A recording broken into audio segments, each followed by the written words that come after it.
Okay, welcome back YouTube. Slick here in the Slickhead garages. Back on the Flathead. This will be a quick video. But before that, I hope you guys enjoyed the AMCA Ole swap meet videos.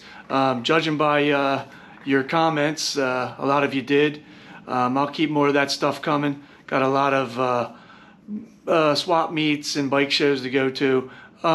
It's a bummer though, the rain canceled antique bike drag races. You guys would have liked that. I'll get a video of that next year for sure. Well, that's if it doesn't rain.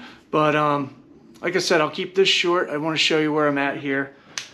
All right, I got the old manifold back in there, carefully seated against the nipples and slowly tightening up the plumber's nuts by hand and using bubble soap and tightening to get rid of the bubbles as I go, trying to keep this perfectly centered. That's the main part of the problem, keeping the manifold centered.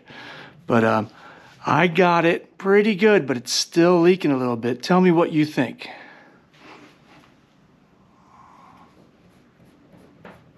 What the hell is going on here?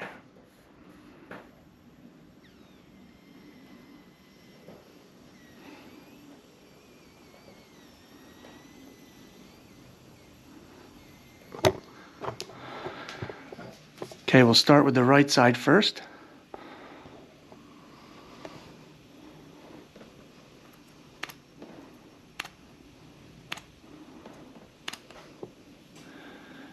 Pretty good with the right side.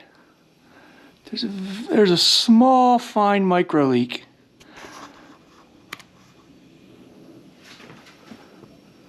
Okay. Now, the left side.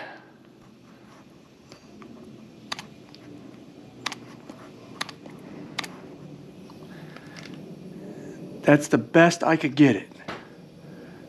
It was super terrible.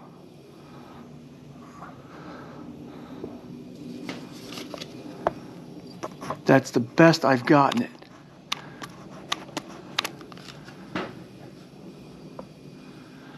Now tell me, do you think when the motor gets hot, the brass seals will swell and it'll stop leaking? And how much leak can you have? Zero? Is it even possible to get zero leak with these brass seals? Let me know your thoughts. I'm going to buy that manifold over again from V-Twin, and I'm going to take it down to my dad's shop. He's got a good Bridgeport mill, and my brother, a machinist, will help me cut the nipples properly to make them seat on the nipples of the jugs, make them seat better. And then peak seals along with it. And I think that would definitely solve the problem. But what do you think of these brass ones? Can you get them sealed? Will the heat help?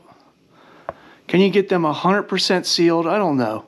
I'm new to the Flathead game, so I'm hoping all the older Flathead guys can give me some more advice.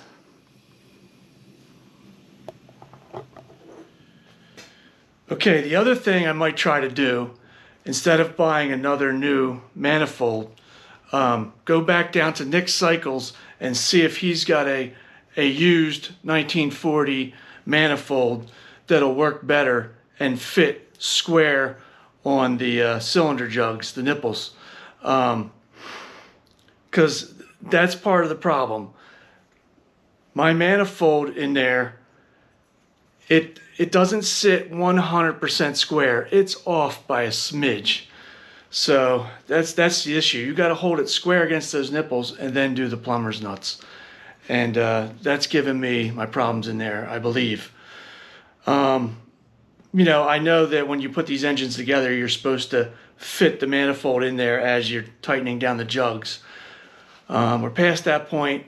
I believe you can loosen up the jugs, but I think if I get another new manifold and have my brother, who's a qualified machinist, have him cut it down on my dad's mill so it fits nice and square against the nipples in the jugs. And I order peak seals and use those as well. I think this problem will be solved. In the meantime, I got the carburetor off, so I'm going to pull that apart and clean it.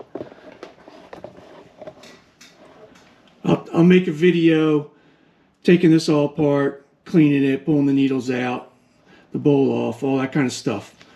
So that's where we're at. Let me get back to it. A video will be coming soon on the carburetor.